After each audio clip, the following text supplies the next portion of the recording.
જય શ્રી રામ, રાધે રાધે મિત્રો. તો હું હમણાં 4 વાગે જોબ પરથી ઘરે આવ્યો અને આવીને વિચાર્યું કે આજે શું કરું.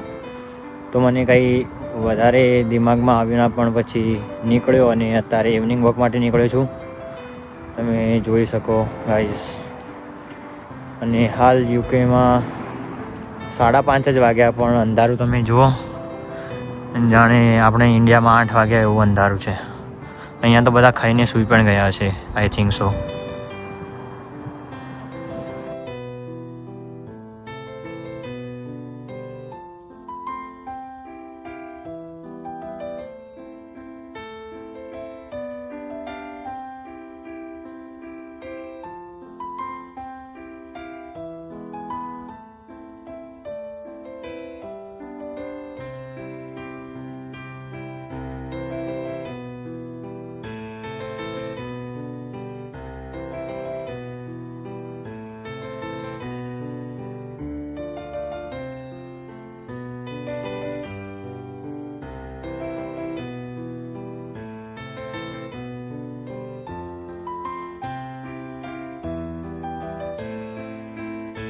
ત્યાર પછી મિત્રો ઘરે આવીને એક મસ્ત નાનકડો શોટ લઈ લીધો અને પછી કોફી બનાવી.